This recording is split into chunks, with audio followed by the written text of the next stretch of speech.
나아마 사람 소발이 대답하여 이르되 말이 많으니 어찌 대답이 없으랴. 말이 많은 사람이 어찌 의롭다함을 얻겠느냐. 내 자랑하는 말이 어떻게 사람으로 잠잠하게 하겠으며 내가 비웃으면 어찌 너를 부끄럽게 할 사람이 없겠느냐. 내 말에 의하면 내 돈은 정결하고 나는 주께서 보시기에 깨끗하다 하는구나. 하나님은 말씀을 내시며 너를 향하여 입을 여시고 지혜 오묘함으로 내게 보이시기를 원하노니 이는 그의 지식이 광대하심이라. 하나님께서 너로 하여금 너의 죄를 잊게 하여 주셨음을 알라. 내가 하나님의 오묘함을 어찌 능히 측량하며 전능자를 어찌 능히 완전히 알겠느냐. 하늘보다 높으시니 내가 무엇을 하겠으며 수월보다 깊으시니 내가 어찌 알겠느냐. 그의 크심은 땅보다 길고 바다보다 넓으니라. 하나님이 두루 다니시며 사람을 잡아 가두시고 재판을 여시면 누가 능히 막을소냐. 하나님은 허망한 사람을 아시나니 악한 일은 상관하지 않으시는 듯 보시느니라. 허망한 사람은 지각이 없다니 그의 출생함이 들나귀 새끼 같으니라. 만일 내가 마음을 바로 정하고 주를 향하여 손을 들 때에 내 손에 죄악이 있거든 멀리 버리라. 보리가 내 장막에 있지 못하게 하라. 그리하면 내가 반드시 흠없는 얼굴을 들게 되고 굳게 서서 두려움이 없으리니 곧 내 환난을 잊을 것이라.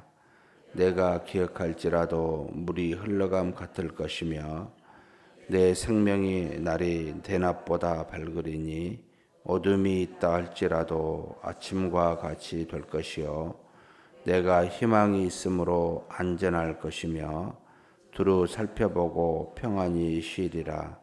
내가 누워도 두렵게 할 자가 없겠고 많은 사람이 내게 은혜를 구하리라.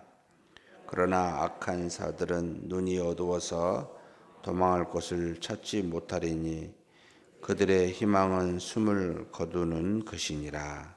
아멘.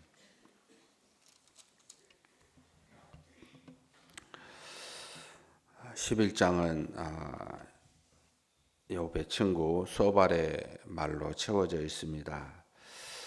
엘리바스, 빌닷, 소발 아마도 따로따로 오는 듯 하지 아니하고 함께 와서 지금 욥과 더불어서 욥이 당한 고난에 대해서 변론하는데 쭉 욥이 엘리바스하고 빌닷의 말을 듣고 있었던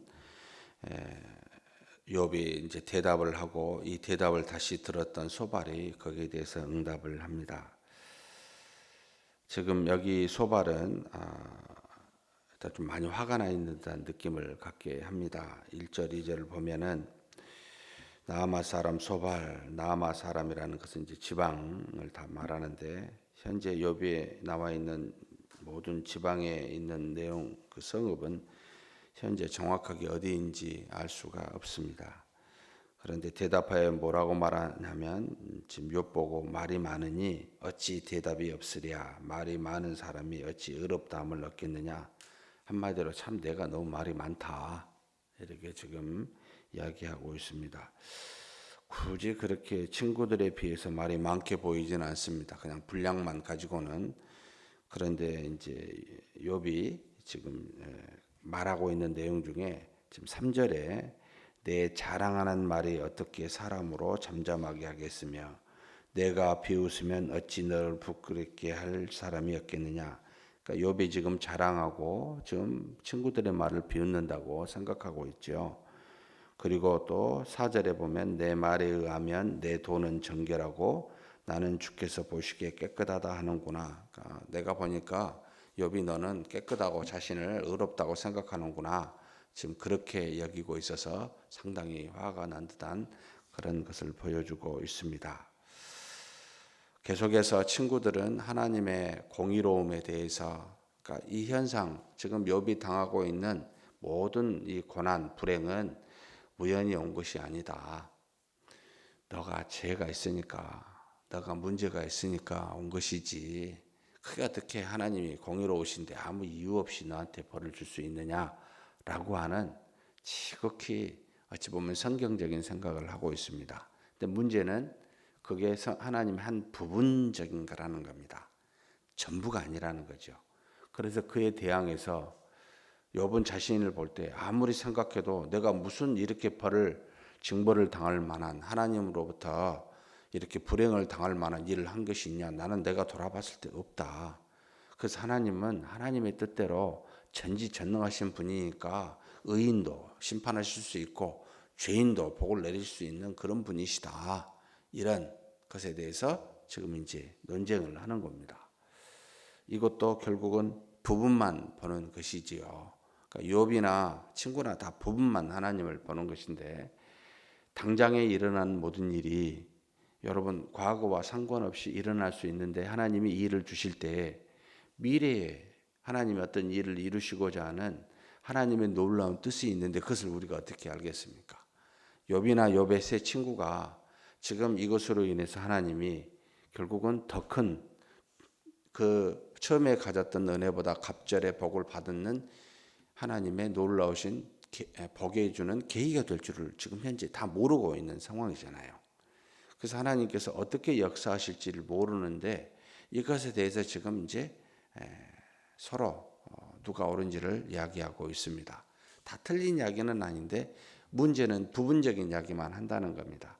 그래서 가장 깊으신 하나님의 뜻을 우리가, 하나님은 우리를 향한 사랑이시다, 인자이시다 라고 하는 가장 기본적인, 아니 가장 근본적인 신앙, 믿음을 갖고 있었을 때, 그런 상태에서 나오는 답은 공의나 전지전능성보다는 하나님의 어떤 사랑인지를 모르지만 이것도 하나님의 사랑의 길일 거라고 믿는다 라고 하는 자세를 먼저 갖는 것이 필요한데, 이게 지금 욥에게나 욥의 세 친구한테는 보이지 않는다는 겁니다. 이것은 사실 우리 자신을 돌아봐서 무슨 문제를 당할 때, 내가 은혜를 받든 현재의 어떤 엄청난 환난을 당하든, 이것은 하나님의 사랑에서 기인한다는 것을 항상 생각하고 믿고, 그렇게 하나님 앞에 나아가 말하느냐, 그렇게 고백하느냐를 돌아봤으면 좋겠습니다. 근데 우리는 지금 눈에 보이는 것만 말합니다. 부분적인 것을 가지고 이것이 전부라고 생각하게 되면 이것을 우리는 뭐라고 말하죠? 교만이라고 합니다. 지금 내가 하나님을 알아요. 그런데 그 아는 것이 항상 부분적입니다. 다 할 수가 없습니다. 그래서 혹 내가 틀릴지 모르지만 이렇게 생각하고 이렇다고 느껴집니다라고 표현할 수는 있는데, 이것이 전부입니다라고 욥의 세 친구처럼 지금 욥의 세 친구가 바라보는 것은 절대 욥을 보지 않고 욥에게 일어난 현재의 불행을 보고 있습니다. 현재 이 불행은 이것 때문이다. 한마디로 죄 때문이라는 겁니다. 그러니 욥에게서는 얼마나 마음이 답답하겠습니까? 자신의 마음을 헤아리지 못합니다. 틀린 이야기는 아닌데, 그러니 자신을 변호하여 이야기하게 됩니다. 참 이것도 우리가 배워야 할 자세다. 하나님을 알되 부분적으로 안다는 것을 고민하고 생각하고 내가 하나님 앞에 겸손해야 되겠다는 것과, 두 번째는 일어나는 현상보다는 그 현상으로 인하여 고통받는 형제 자매를 먼저 봐야 되겠다. 이런 가르침을 우리에게 줍니다. 사랑하는 성도 여러분, 그 일이 좋든 현재 일어나는 일이 불행이든 그 속에서 그것을 맞이하고 있는 사람이 먼저이지 않겠습니까? 현상을 본다는 말은 판단한다는 뜻이 됩니다. 항상 어떤 일이 일어나는 것에 대해서 판단합니다. 오늘 무슨 좋은 일이 일어나면 이리에서 좋은 일이 일어났구나, 불행한 일이 일어나면 내가 이런 잘못해서 이런 일이 일어났구나, 이렇게 생각하는 우리이기 십상입니다. 그러지 마시고 우리 자신을, 어떤 일을 맞이하는 사람을 보십시다. 하나님은 그 사람을 지극히 사랑하신다. 하나님은 나를 너무 사랑하신다. 심지어 내가 죄로 인하여 현재 불행에 처해 있는 환경일지라도 하나님은 나를 버리지 아니하시고 사랑하신다. 이 신앙이 가장 기본적인 겁니다. 그래서 예수님께서 새 언약을 우리에게 주셨다라고 할 때 한마디로 구약의 조문으로 이루어진 율법이 아니라 그리스도를 믿는 믿음으로 이 새 언약을 주신다고 할 때 그 사랑, 우리를 그리스도를 믿는 믿음으로 말미암아 성령하여 주신 사랑이 이 새 언약. 그래서 우리에게 너희한테 새 계명을 준다는 표현을 하면서 너희도 나처럼 서로 사랑하라 라는 말로 요한복음에 몇 번이라고 적혀 있습니다. 내가 너희에게 새 계명을 주노니 나와 같이 서로 사랑하라 라고 하는 가장 기본이 이 사랑입니다. 언약에서도. 그래서 가장 큰 첫 번째 계명은 하나님을 사랑하는 것이요, 둘째 계명은 이웃을 사랑하는 것이다 라고 말하는 이 사랑이 가장 기본이요, 가장 기초요, 가장 근원적이다라는 겁니다. 여기에서 모든 것이 출발합니다. 이것이 없는 사람한테는, 이것이 없이 다른 하나님의 속성을 말하면 울리는 갱과리가 돼버립니다. 이것을 조심해야 되겠다. 욥을 읽으면서 잘못을 찾아보려고 해도 어쩜 이렇게 소발도 참 제대로 말을 할까. 하나님은 그 지혜와 지식이 광대하십니다. 어떤 것도 비교할 수가 없습니다. 그러니 욥이여 뭐라고 이야기하냐면, 너가 하나님을 향하여 나아가 손을 들 때에 불법을 불의를 멀리하라고 버리라고 이야기합니다. 어찌 그리 맞는 이야기일까? 그렇게 이해가 되지만 지금 욥의 마음은 그게 아니거든요. 불법에 관한 문제가 아니거든요. 하나님이 자기를 버리셨다. 내가 의로움에도 불구하고 나에게 이런 벌을 주신 것은 그 전지전능하심으로 사랑 없이 이렇게도 저렇게도 손바닥 뒤집듯이 하시는 하나님인데 내가 그 속에 있다. 내가 정말 답답해서 너무 힘들다. 하나님이 마치 나를 버린 것 같다. 이런 느낌을 갖고 있는 욥의 마음은 헤아리지 못하고 있는 겁니다. 사랑하는 성도 여러분, 제가 참 이 말씀을 보면서 반성을 많이 합니다. 정말 성도님들을 볼 때마다 어떤 눈으로 보고 있는가? 정말 하나님의 심정으로 보고 있는가? 아니면 현상을 보고 그저 말씀을 가지고 판단하고 있지는 않은가? 돌아보게 됩니다. 사랑하는 성도 여러분, 우리 주변에 있는 여러 사람들을 잘 모르지만 하나님은 우리를 너무나도 사랑하십니다. 그래서 하나님은 아들을 포기하셨고 하나님 아들 예수 그리스도는 자신의 생명을 포기하시기까지 우리를 사랑하셨습니다.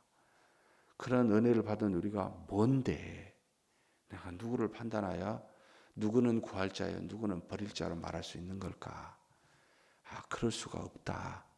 그저 할 수 있는 유일한 길은 나도 그리스도처럼 사랑하는 일이다 라는 겁니다. 사랑하는 성도 여러분, 그렇게 사는 저와 여러분이 되었으면 좋겠습니다. 우리 자신부터 사랑하십시다.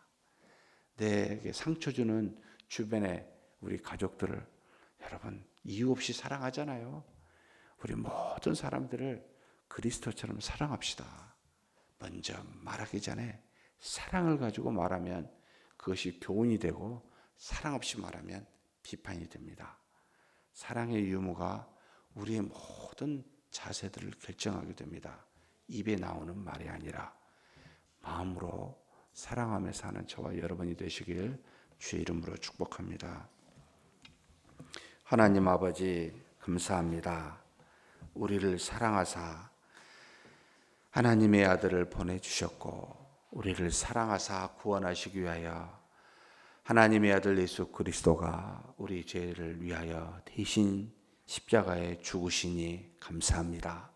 그런 사랑을 받은 우리 누구를 대하든지 간에 이와 같은 사랑의 마음을 가지고 대하게 하여 주옵소서. 엘리바스와 빌닷과 소발이 하나님의 말씀을 공의로우신 하나님을 증거한다 할지라도 그가 욥의 마음을 헤아리지 못하고 부분적으로 하나님의 지식만을 가지고 말할 때 아무 도움이 되지 못하고 오히려 마음에 상처만을 준다는 것을 우리로 깨닫게 하여 주시니 감사합니다. 우리가 아는 것이 하나님의 극히 작은 것임을 깨달아 항상 겸손하게 도와주시고, 우리가 사람에게 말할 때마다 현상을 보는 것보다 먼저 사람을 보고 그를 사랑하는 마음으로 대하게 하여 주시옵소서. 이것이 우리에게 향하신 하나님의 뜻인 줄 믿사오니, 이것이 우리에게 향하신 하나님의 새 계명인 줄 믿사오니, 이제는 우리를 사랑하듯 우리도 그리스도와 같이 그렇게 사랑하며 우리 자신과 이웃을 사랑하며 사는 우리 모두가 되게 하여 주시옵소서. 우리 주님 예수님의 이름으로 기도하옵나이다. 아멘.